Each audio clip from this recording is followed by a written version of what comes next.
CRIF presenta la entrevista en línea con William Meléndez.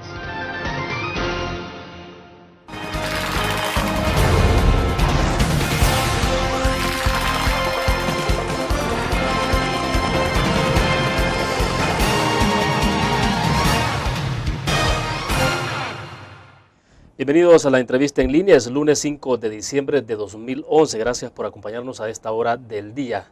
Un saludo a quienes nos acompañan a través de la prensagráfica.com, también a nuestros televidentes que están con nosotros en Canal 25 a las 9 de la noche. Pueden enviar sus comentarios. El pasado 1 de diciembre se conmemoró el Día de la Lucha contra el Síndrome de Inmunodeficiencia Adquirida SIDA, con algún grado de optimismo, en tanto se anticipa una disminución de contagios, pero la preocupación continúa. Naciones Unidas ya advirtió que la erradicación de la enfermedad puede tardar hasta 4 décadas. Este día nos acompaña en nuestros estudios el doctor Herbert Betancourt, él es el coordinador de ONUSIDA en El Salvador. Vamos a conversar sobre estos temas. Doctor, bienvenido, un gusto. William, buenos días, mucho gusto saludarle. Bueno, doctor, para comenzar, me gustaría que habláramos un poco sobre algunos porcentajes, números que se han dado la semana pasada. Se dijo que el país ha registrado una disminución del 14% de casos nuevos de contagios de VIH. Quisiera que me hablara un poco sobre esa estadística, un poco la información de cuánto tiempo es, si es un acumulado de un año, cómo se está manejando eso. Otro punto importante también, si esto no puede llevar de alguna forma a que haya un poco de relajamiento, decir, bueno, parece que entonces los proyectos están avanzando, la educación está avanzando, y eso es lo que tenemos. Pero bueno, explíquenos en principio lo del número. Sí, en realidad hemos observado en un principio una estabilidad, digamos, en las cifras, alrededor de los 2.100, digamos, personas que se infectaban anualmente, hombres y mujeres, más hombres, un poquito más de hombres que mujeres. Pero ya en el último año hemos visto una reducción importante. Al momento 25 de noviembre es el último corte, digamos, que se ha hecho en esto, y nos da una incidencia de 1.509 personas que se han infectado con el virus de la inmunodeficiencia humana. Esto nos alienta en el sentido de que sí empezamos a ver un descenso y que esto podía significar que todos los esfuerzos que se han hecho tanto en la prevención como en el tratamiento están ya dando resultados positivos. Esto es lo que podríamos pensar. En esto también hay otro dato importantísimo, William, que es que estamos detectando a las personas con el virus del VIH de manera más temprana. Es decir, al tener la prueba, ¿verdad?, gratis en todo, bueno, en parte, digamos, casi en todo el territorio nacional, esto permite que podamos detectar la enfermedad de manera más temprana. Claro. Al hacerlo así, esta persona a quien se le diagnostica la infección, pues tiene obviamente más prevención en cuanto a no transmitirle la enfermedad o a sus seres queridos, ¿verdad?, o a su pareja o a otras personas con las que tiene algún tipo de relación, básicamente relación sexual, porque es a través de ese mecanismo que fundamentalmente se transmite. Entonces, al hacer esto, nosotros empezamos a hacer que menos personas sean transmisoras de la enfermedad. Por otro lado... Ahora, perdón, en este caso también, desde luego, que la persona, en la medida en que se entera muy temprano que es portadora del VIH, pues tendrá más posibilidades de sobrevivencia o de alargar su tiempo de vida, me imagino, porque se somete a un tratamiento y todo eso, ¿no? Totalmente correcto, William. La persona que se le detecta, pues también se le miden ciertos, digamos, la carga viral, es decir, cuánto virus tiene en el cuerpo. En la medida que hay más virus, más daño a su sistema, en la medida en que tiene menos células, linfocitos blancos para defenderse, pues también más facilidad de que lleguen otras infecciones y mismo deterioro, ¿no? Entonces, la detección temprana es muy importante en cuanto a la calidad de vida. Ahora, ¿y esto se traduce también en una disminución de costo para los servicios de salud o no necesariamente? Me refiero al hecho de que me imagino que no es lo mismo tratar a una persona que está en una situación relativamente normal de salud y que solo hay que darle por la prevención a tomar ya a alguien que está bien avanzado, no sé. No, también está usted en lo correcto, en dos sentidos. En primer lugar, que una persona a la que se le detecta en forma temprana le previene otro tipo de infecciones, por ejemplo, la tuberculosis, que Claro. es un asocio que está generando una gran cantidad de muertes, precisamente. Pero además es personas que ante una gripe, ante un problema, digamos, infeccioso de cualquier naturaleza, está en contacto con el servicio de salud y ahí se le puede prevenir que esta enfermedad se agrave. Por otro lado, si esta persona ya es elegible para tratamiento, al iniciar el tratamiento también se ha demostrado ya científicamente, y esto no hay para nada de duda, que en la medida que estas personas se fidelizan al tratamiento, hacen bajar la cantidad de virus que se les circula en el cuerpo a tal nivel que podría no ser una persona que transmita la enfermedad en la proporción, digamos, que lo haría una persona que no está en tratamiento. Se puede decir que hasta un 97%, ¿verdad? Se reduce la probabilidad de que esta persona pueda transmitirle la enfermedad a otra. A pesar de entonces de que pueda tener relaciones sexuales, digamos. Sí, pero hay ese 3% que nadie se lo quiere correr, ¿verdad? Sí, claro, hay que utilizar medidas de prevención, pero en buena medida esto garantiza que si hay una ruptura del condón, si hay alguna pérdida de cualquier naturaleza, ¿verdad? La persona sea, digamos, transmita menos la enfermedad a otras. Entonces, en este sentido, es importante también tratamiento como prevención. Entonces, en la medida que los detectamos, les prevenimos infecciones oportunistas, pero también al iniciar tratamiento prevenimos que ellos a su vez transmitan la enfermedad. Ya, quiero insistir con la pregunta que planteaba al inicio con el tema de relajamiento. Si cuando uno ve la disminución de las cifras puede llevar a que entonces haya un poco de, no sé, de relajamiento de las autoridades, de la misma población en este país, decir, bueno, parece que entonces no es un problema grave el que tenemos. Reflexionemos un poco más de eso después de la pausa comercial. Vamos a una pequeña pausa.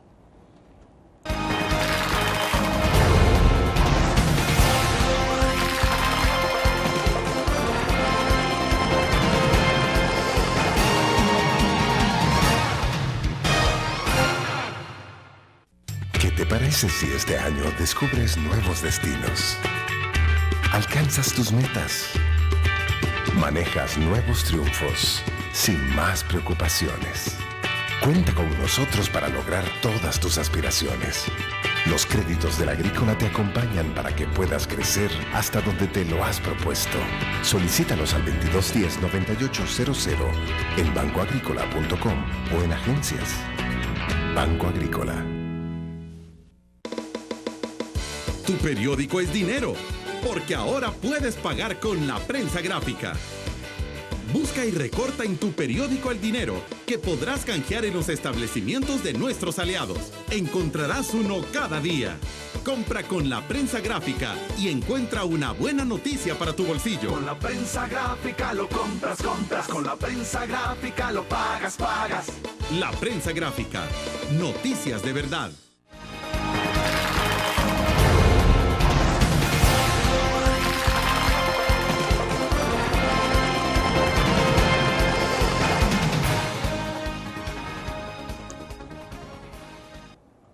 Está con nosotros en nuestros estudios el doctor Herbert Betancourt, coordinador de ONUSIDA en El Salvador. Doctor, le dejaba plantear la inquietud entonces porque creo que es importante, porque esto tiene que ver mucho con el nivel de educación, de conciencia de la gente, pero bueno, cuando se habla de unas reducciones del 14%, decíamos, ¿no? Sí, es sí. el promedio. Usted decía en algún momento se tuvo más de 2.100 personas infectadas en un año, ahora se ha bajado a 1.509 personas. ¿Ese relajamiento puede ser positivo o negativo? ¿Cómo lo abordan ustedes? Es decir, ¿cómo se enfrenta a esto? Nosotros lo vemos con optimismo, pero al mismo tiempo nos significa que tenemos que hacer un mayor esfuerzo para seguir haciendo que estas cifras desciendan. Si usted hace un simple cálculo, estamos todavía que 4.4 personas diariamente se infectan con el virus. Y esa es una cantidad enorme de personas.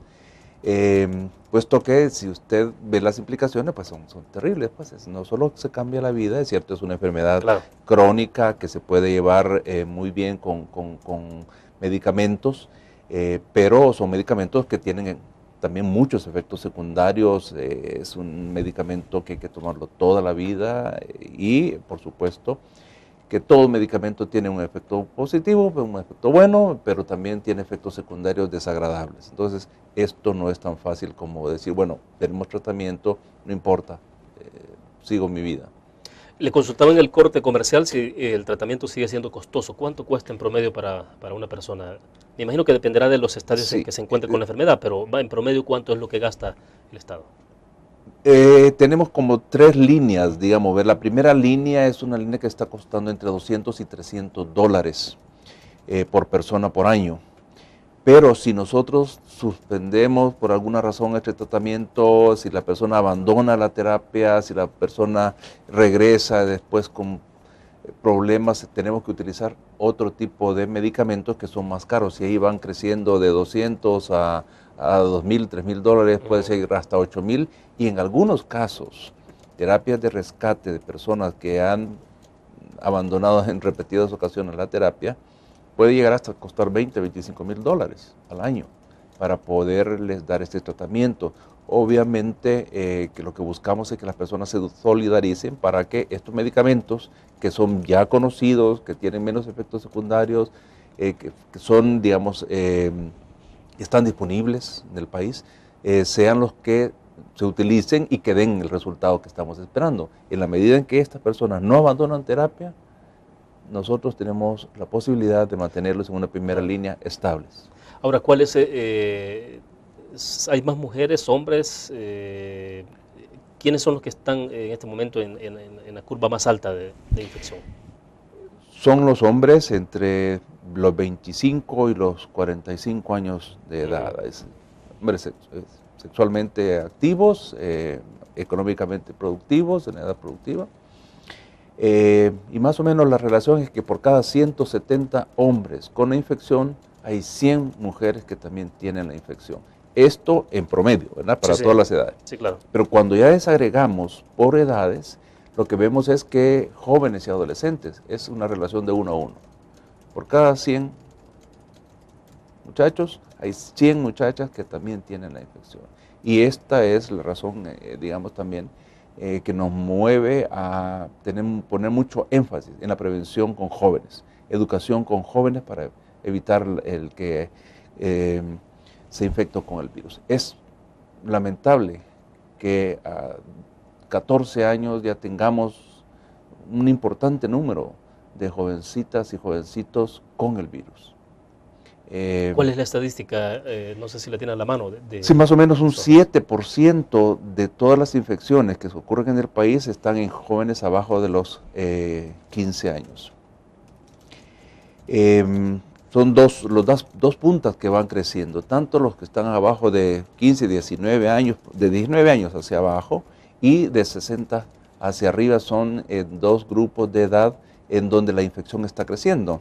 Entonces tenemos que poner de nuevo, ¿verdad?, mucho énfasis en jóvenes que tienen ya vida sexual activa sobre las medidas de prevención. Y aquellos que no tienen vida sexual activa también, que conozcan muy bien sobre las formas de prevenir la enfermedad para que no se corran el riesgo, no se corran el chance.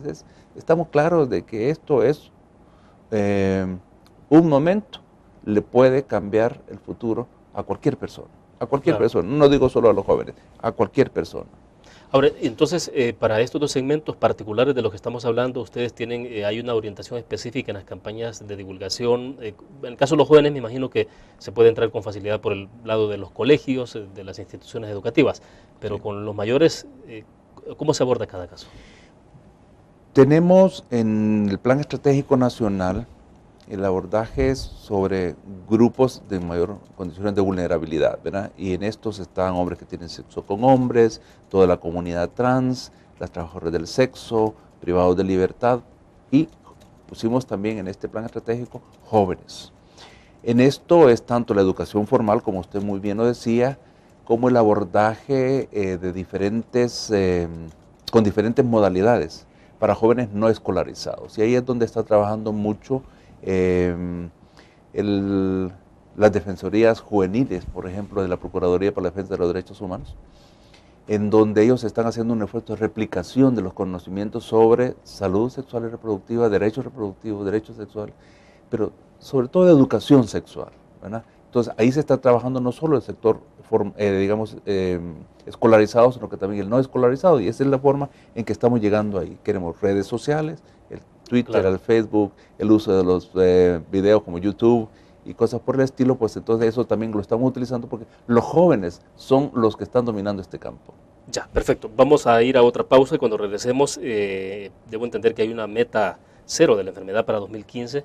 ¿Cómo estamos avanzando? Bueno, nos queda poco tiempo, pero ¿cómo estamos avanzando en esa cuestión? Vamos a una pequeña pausa y volvemos entonces.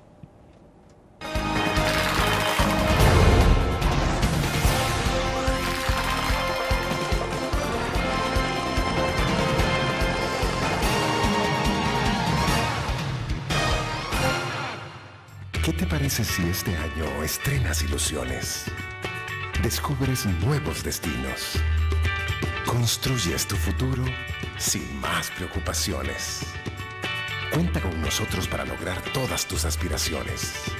Los créditos del Agrícola te acompañan para que puedas crecer hasta donde te lo has propuesto. Solicítalos al 2210-9800 en bancoagricola.com o en agencias. Banco Agrícola.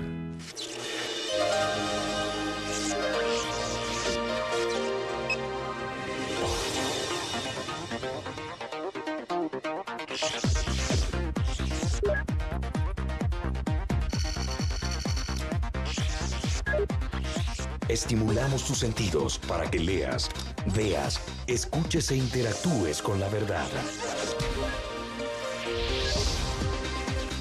LPG Multimedia.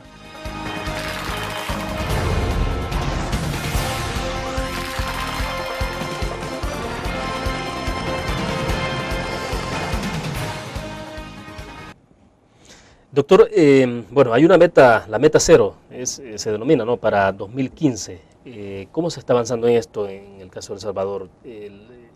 ¿Esas metas de qué van dependiendo? ¿Cómo estamos evolucionando para poder lograr así?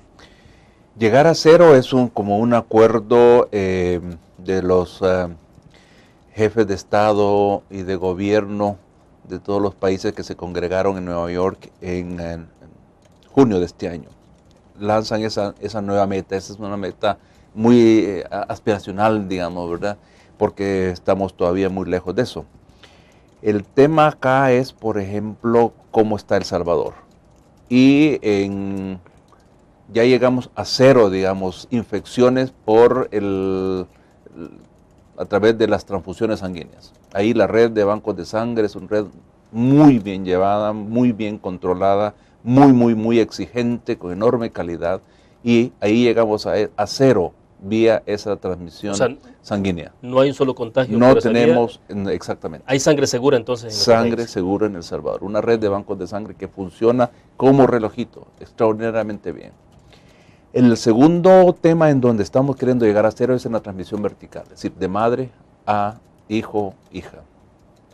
Y en esto estamos cerca, estamos muy cerca de lograrlo.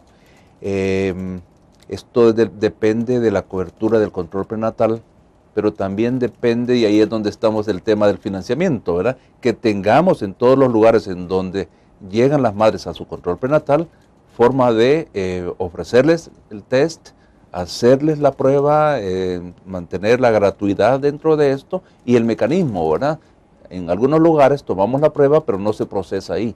Se traslada a un lugar en donde tienen la capacidad de laboratorio para hacerlo. Pero es necesario que esta respuesta regrese, y pronto. Claro. Entonces, en este sentido, El Salvador tiene que avanzar un poco más. Ahí tenemos todavía algunas brechas que tenemos que llenar. Tenemos que tener un financiamiento continuo y digamos, insumos permanentemente disponibles para la población. Ahora, esto es importante. Sí, ahora esto implica que entonces una madre embarazada inmediatamente llega a la unidad de salud en su primer chequeo, entonces habría que hacerle la prueba. La idea es darle una consejería, ¿verdad?, y educación sobre el tema, ofrecerle la prueba, ¿verdad? Esto como es gratis y es voluntaria, pues entonces usualmente las madres son muy sensibles a la salud de su niño o de su niña, ¿verdad? Entonces este es un tema que ha facilitado el que la cobertura de prueba para las mujeres embarazadas sea muy alta en El Salvador. Entonces estamos haciendo esa prueba. Lo que no debemos hacer es perder la oportunidad, ¿verdad? Que no se diga que ahora no le puedo hacer el test porque no está la del laboratorio, ahora no le puedo hacer la prueba porque no tengo reactivos o porque no tengo una jeringa, porque no tengo... Eso no se puede decir en este caso, ¿verdad? Tenemos que tener siempre todo en cada establecimiento donde esto se hace. Doctor, como una cuestión muy instructiva, por ejemplo, cuando una madre se detecta entonces que es portadora del VIH, obviamente está embarazada, ¿qué se hace con ella? Y la prevalencia de que existe, de que entonces el niño también nazca así del 100%, o hay casos donde no ha ocurrido. Sí, aquí hay inmediatamente hay una consejería post-prueba, que hay que recordar que esto siempre tiene un impacto emocional muy serio. Claro. Hay que atender ese factor, digamos, ese factor emocional, esa condición, digamos, de muchas veces de depresión, etcétera. Pero lo que toca de ahí es referencia a un centro especializado para que esta persona inicie la terapia antirretroviral de acuerdo a un protocolo muy bien diseñado también, es decir, donde le dice en qué momento se hace cada una de las cosas que tienen que hacerse. Obviamente también la referencia implica que el parto va a ser un centro en donde le van a poder hacer, digamos, el manejo que está mandado de tal manera que no se corre el riesgo que durante el parto pasen partículas virales hacia el niño o hacia la niña. Entonces, o sea, pero no es automático que si la mamá es portadora del VIH, del virus, automáticamente se lo transfiere al bebé. No. Estando en el vientre, o sea, aún en el vientre. O sea, sí, por eso es que el tratamiento, el tratamiento lo que hace es que evitar que las partículas virales pasen de la madre al feto durante la preñez. Pero existe el riesgo de que también en el momento del parto pueda suceder. Entonces, es menos probable cuando esta persona está con tratamiento porque se ha hecho bajar sus partículas virales circulantes y menos chance. Pero también la cesárea para esta madre es, digamos, un elemento adicional de seguridad, de garantía, de que no hay ese paso de partículas virales al niño o a la niña. De esa manera es que El Salvador redujo una incidencia de 140, 150 niños y niñas naciendo cada año con seropositivos a tener 4, se nos subió a 9 en el 2009, bajó a 8 en el 2010, no tengo las cifras del 2011 todavía, pero el asunto es que hay una reducción sumamente importante, digamos, importante en cuanto a cantidad. Entonces también ahí estamos cerca de cero. O sea, se puede lograr la meta de cero. En este caso. Luego pasaríamos, digamos, con las medidas de prevención hacia otros grupos poblacionales en donde también tenemos que incidir. Hay que aclarar aquí una cosa, William, que acabamos de terminar un estudio sobre los mecanismos de transmisión del VIH en El Salvador. El mayor número de personas que adquieren la infección es por un sexo heterosexual casual, ¿verdad? Que vamos al bar, ¿verdad? Si hay cierta persona vio con otra y al final de cuentas esto termina en relaciones sexuales. Heterosexuales casuales son la causa más, o el mecanismo más frecuente de infección del VIH. Personas que no saben su condición o personas que sabiéndola también no tienen las medidas de prevención adecuadas. Entonces, ahí es donde estamos en este caso. Entonces, el trabajo es amplio a nivel de la población en general, pero tenemos que insistir en los grupos en donde se concentra la prevalencia. Bueno, pero solo para cerrar esta parte de la entrevista, para 2015 es difícil llegar a esta posición cero en todos los niveles. Es bien difícil, sin embargo, todas las herramientas de que disponemos están enfocadas a hacer el mejor de nuestro trabajo, a hacer descender la transmisión lo más que podamos, ¿verdad? Este es un momento importante en el sentido que vamos descendiendo, pero tenemos que acelerar todavía para que esta cosa tenga una tendencia mucho más acelerada, digamos, valga la redundancia. Perfecto, vamos a hacer otra pausa. Cuando regresemos hablemos un poco ya también del tema presupuestario, cómo se está avanzando. Bueno, las economías a nivel mundial están en crisis, los organismos financieros están en crisis, de esto no escapa las ONGs, todas las instituciones que trabajan alrededor de los temas. Naciones Unidas tampoco creo que esté exenta de esta situación. Exactamente. Vamos a la pausa y hablamos un poco de cómo hacer frente a esta situación de necesidad de enfrentar la enfermedad, pero con menos recursos. Vamos a la pausa.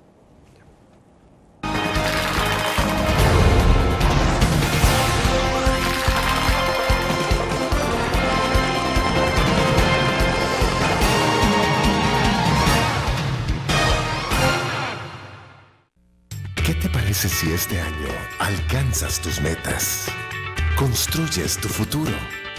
Enfrentas nuevos retos sin más preocupaciones.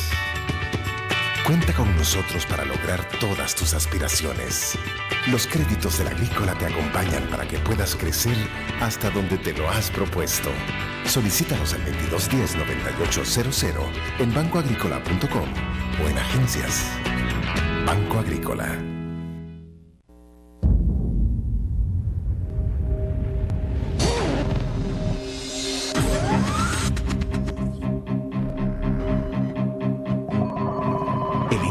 Estrategia financiera desde los negocios y la actividad económica hacia toda Centroamérica.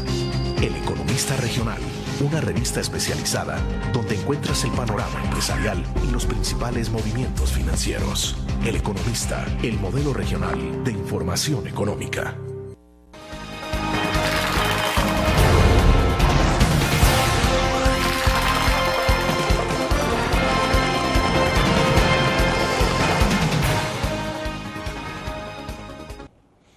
Bueno, hablemos un poco sobre el tema financiero, porque esto nos va a llevar a hablar también del tema de cobertura, que creo que es importante también que reflexionemos un poco sobre cómo está El Salvador, pero en el tema de recursos económicos, doctor, ¿cómo están haciendo en estas circunstancias particulares? Le elaboro un poquito. Se acaba de terminar el ejercicio que se llama medición del gasto en SIDA en El Salvador para el año 2010 y nos arroja un total de unos 49 millones de dólares invertidos en el año 2010.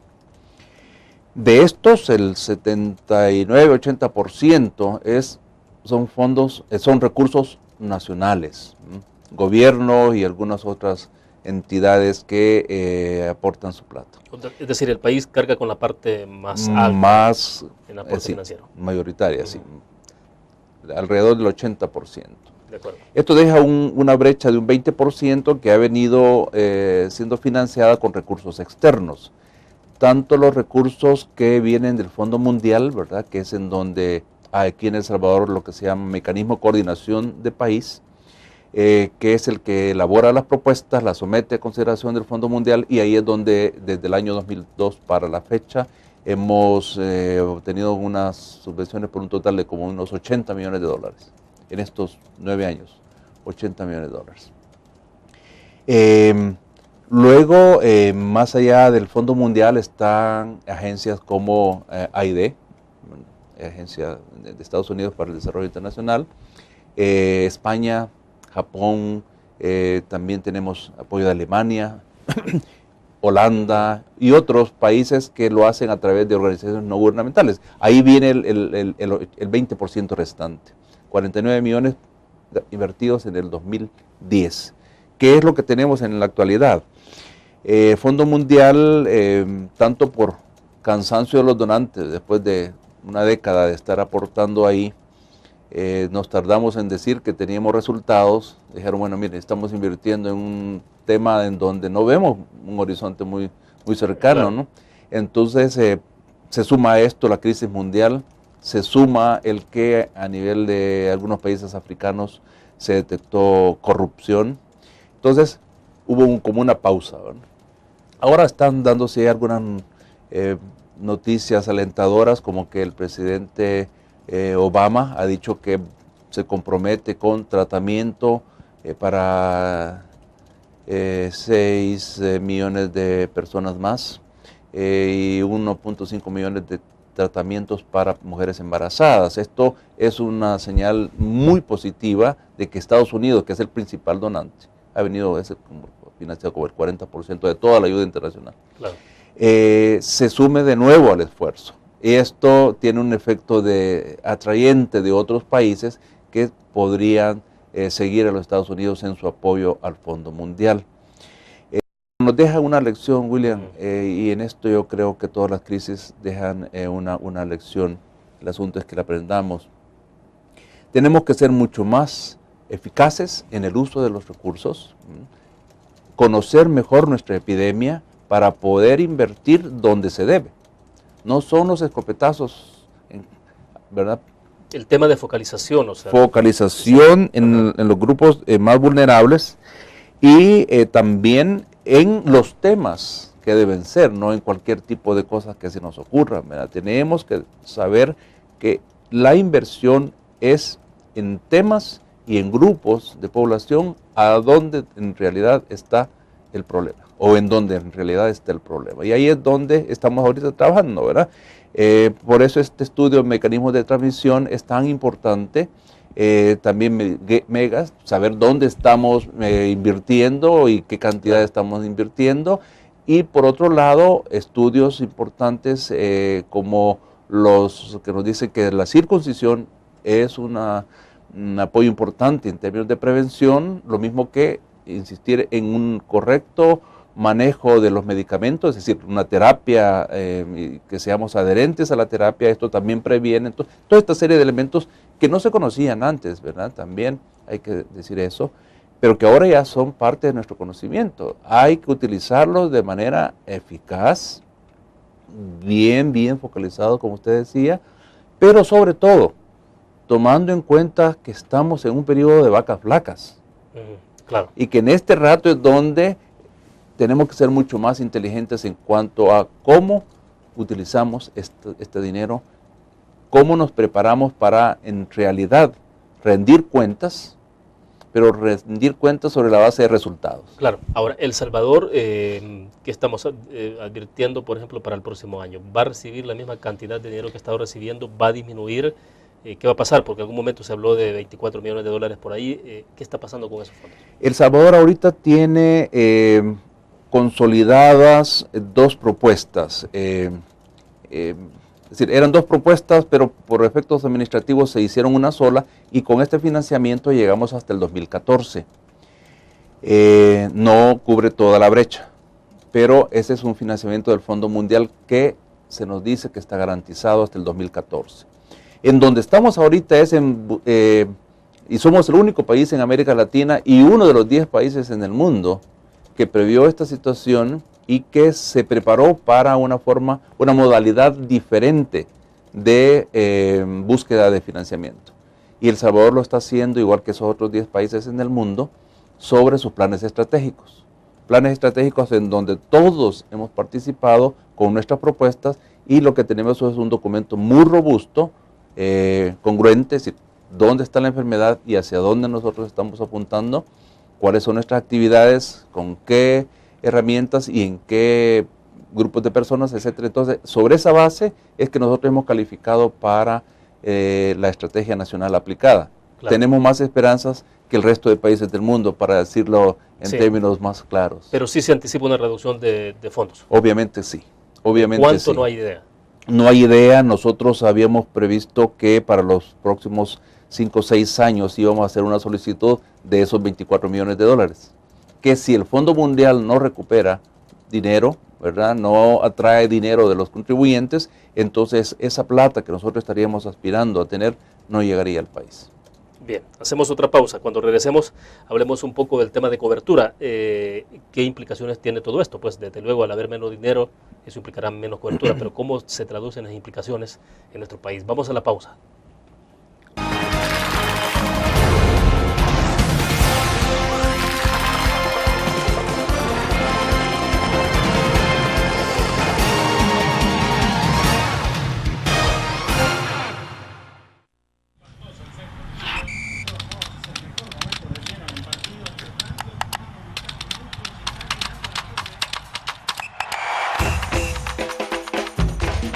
pasión del deporte está en www.elgráfico.com. Ingresa al nuevo escenario deportivo y descubrí toda la pasión del deporte. Fotos, videos, fichas y resultados de las mejores ligas del mundo. Elgráfico.com. Conectados por deporte. Blur. La revista más innovadora y moderna de todos los tiempos. Única en su estilo, creativa. Un espacio exclusivo y reservado de entretenimiento y diversión, llevada al máximo. Blur. Time Out, Movie, lo mejor de la cartelera. Art. Shopping, la guía de la moda. Go, viajes cortos fuera de la ciudad. Blur.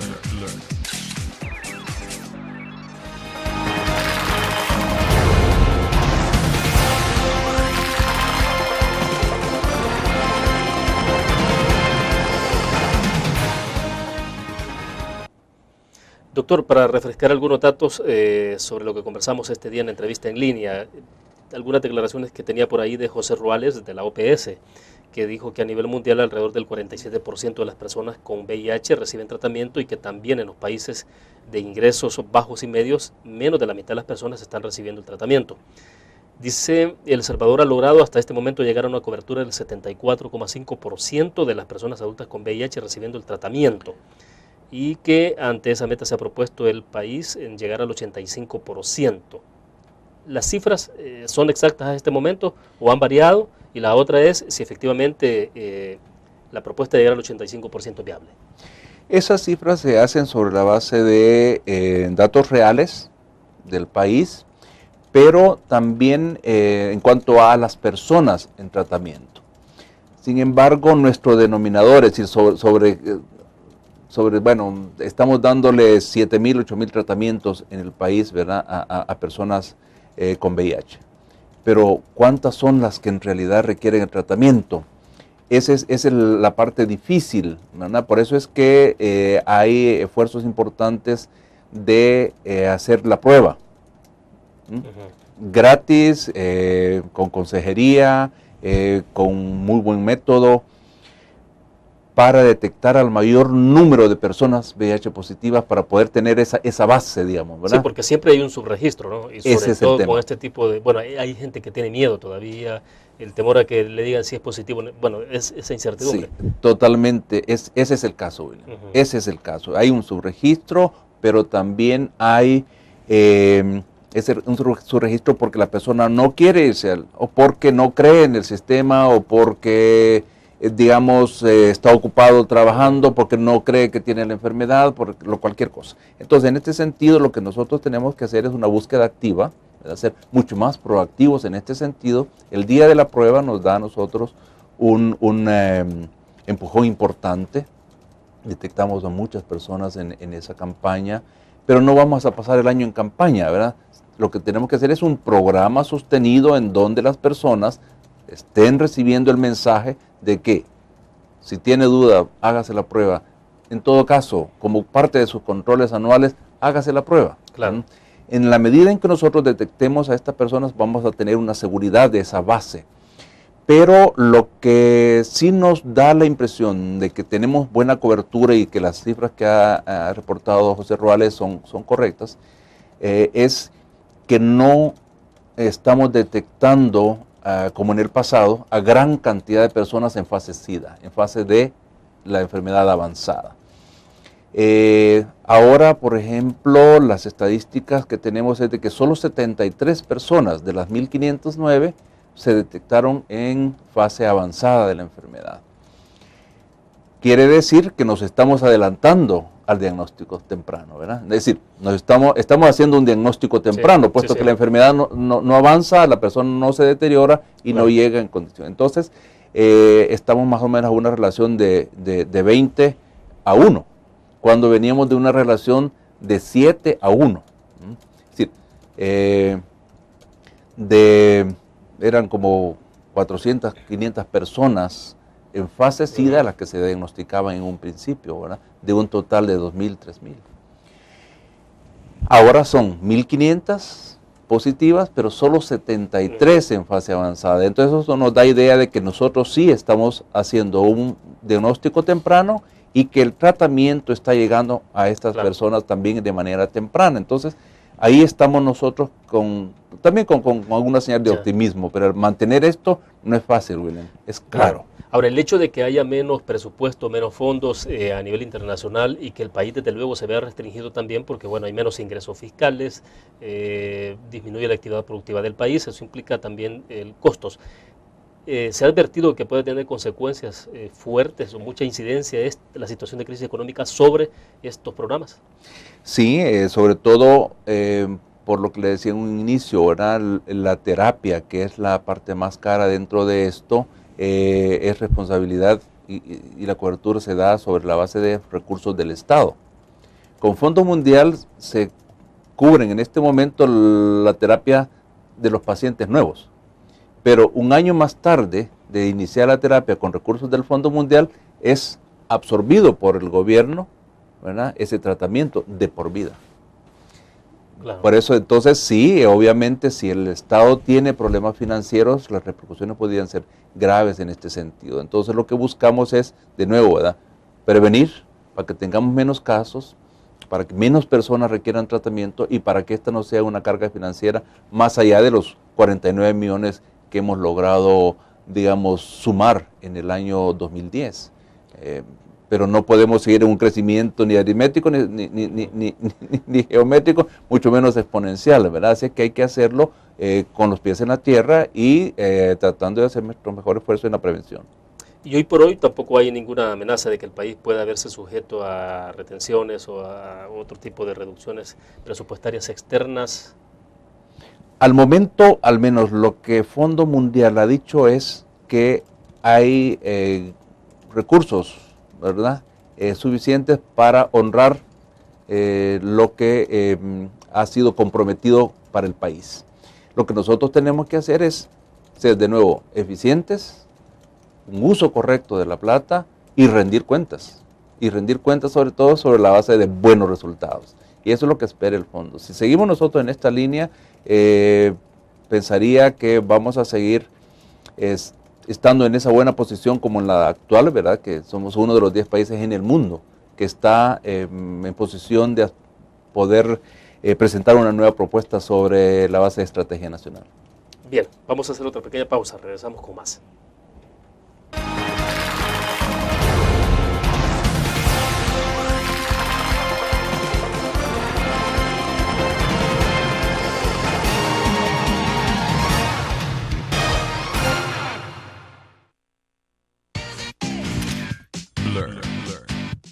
La revista más innovadora y moderna de todos los tiempos. Única en su estilo, creativa. Un espacio exclusivo y reservado de entretenimiento y diversión, llevada al máximo. Blur. Time Out, Movie, lo mejor de la cartelera. Art. Shopping, la guía de la moda. Go, viajes cortos fuera de la ciudad. Blur. Tu periódico es dinero, porque ahora puedes pagar con la prensa gráfica. Busca y recorta en tu periódico el dinero que podrás canjear en los establecimientos de nuestros aliados. Encontrarás uno cada día. Compra con la prensa gráfica y encuentra una buena noticia para tu bolsillo. Con la prensa gráfica lo compras. Con la prensa gráfica lo pagas. La prensa gráfica.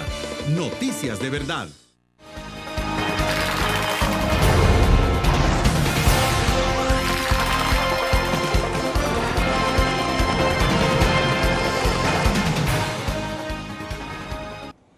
Doctor Betancourt, y para 2012, ¿cómo se ve entonces El Salvador? Es decir, si tratamos de ver un poco en perspectiva de cómo se está cerrando 2011, porque ya a estas alturas pues, nos permite hacer una especie de algún balance preliminar de cómo ha estado la situación. En el 2012 pues seguimos con un financiamiento estable de parte del Fondo Mundial. Tenemos que, eso sí, ver hacia adentro en términos de ser mucho más austeros, tratar de hacer más con la plata que ya tenemos, por supuesto previendo de que si bien es cierto, el fondo podría estabilizarse y llevarnos bien hasta el 2014, pero desde el 2014 todavía tenemos mucho trecho por delante, ¿verdad? Así es que el asunto es conocer mejor nuestra epidemia, manejar nuestras cifras, tener un esfuerzo colaborativo, gobierno, sociedad civil, nosotros como cooperación internacional o como instancias de asistencia técnica desde Naciones Unidas, pues estar siempre con el mejor, digamos, de nuestros aportes en términos de experticia. Y la otra cuestión es desarrollar esas nuevas modalidades de financiamiento que el fondo está ensayando, ¿verdad?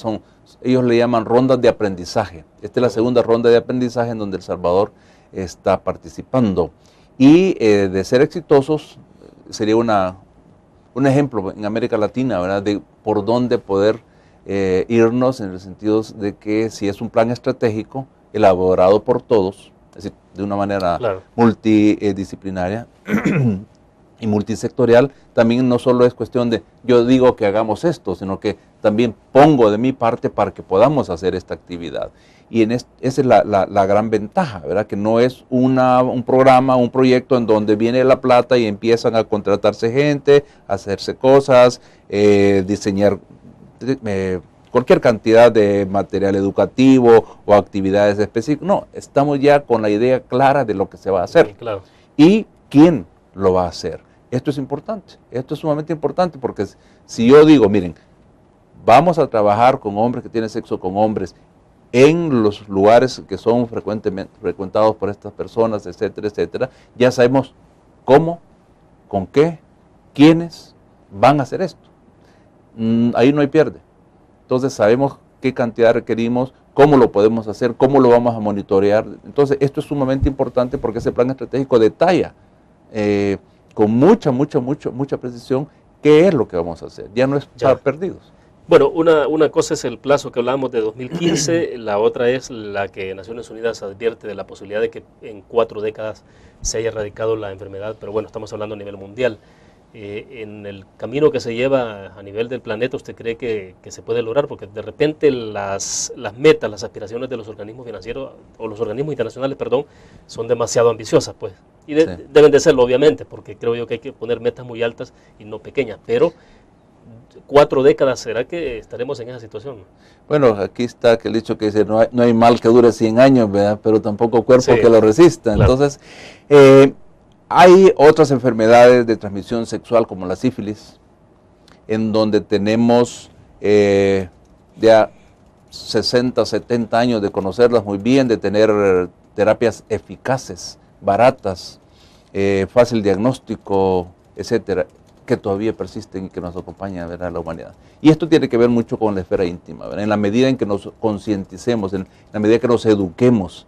Por eso es tan importante la educación, William, y en esto, cuando tenemos rechazo al enseñarle a los jóvenes con las metodologías, con la didáctica necesaria para que sepan sobre su cuerpo, cómo funciona, cómo prevenir, digo, miren, no tiene sentido que hagamos esto. Si lo que hacemos es esclavizarnos, digamos, a el riesgo de sufrir enfermedades, en este caso de transmisión sexual. Entonces, quitemos esos tabús, hay que ser claros, hay que ser de mensajes, pero diáfanos, ¿verdad?, para que podamos nosotros en realidad incidir en esto. Si no hacemos eso, serán siglos. Claro. Bueno, vamos a hacer la última pausa comercial. Cuando regresemos hablemos de la campaña. ¿Fue un día exclusivamente? ¿Cómo lo van a desarrollar esto en perspectiva para cerrar la entrevista? Ya volvemos.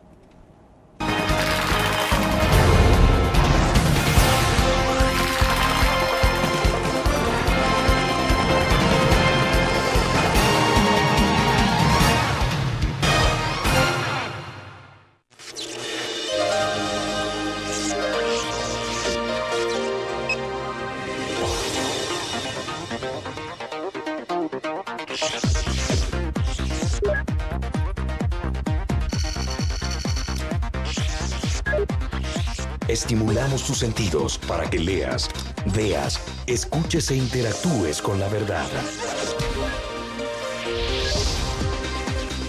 LPG Multimedia. Tu periódico es dinero, porque ahora puedes pagar con la prensa gráfica. Busca y recorta en tu periódico el dinero que podrás canjear en los establecimientos de nuestros aliados. Encontrarás uno cada día. Compra con la prensa gráfica y encuentra una buena noticia para tu bolsillo. Con la prensa gráfica lo compras. Con la prensa gráfica lo pagas. La prensa gráfica. Noticias de verdad.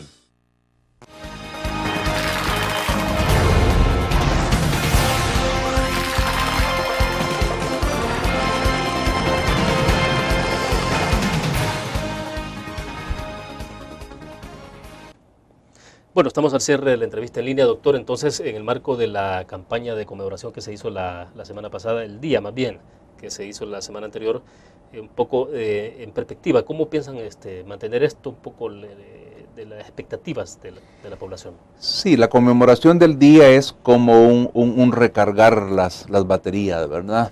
Es un renovar el compromiso, es decir, miren, estamos aquí.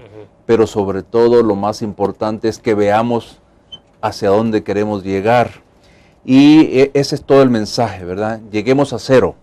Ese es el impulso, llegar a cero, cero infecciones, cero muertes relacionadas con el VIH, cero discriminación, que eso es un tema que se está trabajando muchísimo, es decir, besos, abrazos, compartir utensilios, estar en la misma aula, ser compañeros de trabajo, practicar deportes, eso no nos va a transmitir el virus. Bueno, entonces, y es interesante el tema de discriminación porque usted puede estar con personas que no saben que tienen el virus o si lo saben, pero tampoco se lo van a decir y usted las trata normal a todo mundo, pero una vez le confiesan o le dicen el problema de la enfermedad y a veces hay ese distanciamiento, ¿no? O sea, es exactamente, usted ha puesto un ejemplo extraordinario, me decía que así es. O sea, sí, lo relacionamos todo el mundo y nadie sabe cómo está cada uno, o sea, solo la propia persona. Así es, entonces no hay razón para discriminar. Exacto. Si antes no, ¿por qué ahora? Sí, claro. ¿Verdad? Y ahora es con menos razón porque igual se mete en una piscina, ¿no? Claro, así es, ese es el punto. Ese es el punto. Sin embargo, seguimos discriminando y esto aleja a las personas de la terapia, de los consejos, del apoyo nutricional, digamos, incluso de la escuela, del trabajo, etcétera.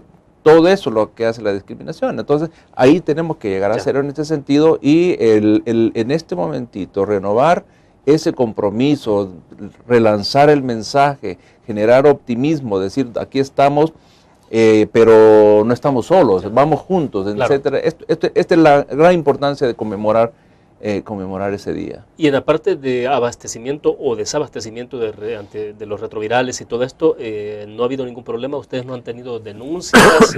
¿Cómo se mueve el Seguro Social? ¿Cómo están los hospitales públicos? Es difícil decir no vamos a tener desabastecimiento porque hay a nivel mundial demanda inmensa tanto de reactivos de laboratorio, de equipos como de antirretrovirales, pero lo que buscamos es que nuestro mecanismo, digamos, todos los de compras y adquisiciones trabajen bien, con la debida anticipación, saber cómo está nuestro inventario para poder meter el pedido a tiempo. Aquí se hace a través de OPS UNICEF, compras locales, etcétera, y para poder no tener ese desabastecimiento. O sea que a veces puede haber desabastecimiento no porque no haya recursos financieros, sino por una mala planificación. Sí, o por incumplimiento de estas grandes empresas que producen los medicamentos, ¿verdad? Entonces, por eso es que ahora con el lanzamiento de los genéricos certificados por la Organización Mundial de la Salud, tenemos menos chance de que eso se dé, ese desabastecimiento se dé. Pero también aquí hay otra cosa que tenemos que tener mecanismos más flexibles para hacer las compras. Por un momento vimos que los medicamentos para el área pediátrica iban descendiendo y el pedido no iba a estar como a tiempo. Entonces, la Fundación Inocencia, que es la que trabaja en el Hospital Blum, junto con el Hospital Blum y el equipo del ministerio, anticiparon esto, lo vieron y tomaron medidas, ¿verdad? Entonces, se logró hacer una compra local, entonces de esa manera no hubo desabastecimiento. Pero ahí es un buen control, ¿verdad? Porque en lugar de esperar a que eso se terminara, lo que dijeron, miren, vamos en una línea en donde puede haber desabastecimiento. tomemos las medidas correctivas en este sentido. Y eso es un buen ejemplo de lo que debe hacerse con todo, y no solo los medicamentos antirretrovirales, sino con todos los medicamentos que son necesarios en el país. Bueno, perfecto. Le agradezco, doctor, que haya compartido por segunda vez, ¿no? Sí, sí. Bueno, muy gentil. Muchísimas gracias por el espacio, William, muy amable y a la orden. Bueno, gracias entonces a usted, doctor, y a ustedes, a nuestros cibernautas y televidentes que estuvieron con nosotros. Nos vamos a ver mañana. Es muy probable que esté con nosotros en nuestros estudios el presidente de la Asociación Nacional de la Empresa Privada, Jorge Tabú, para conversar sobre el tema de nación que tiene que ver con todo este tema de paquete fiscal. Nos vemos entonces mañana.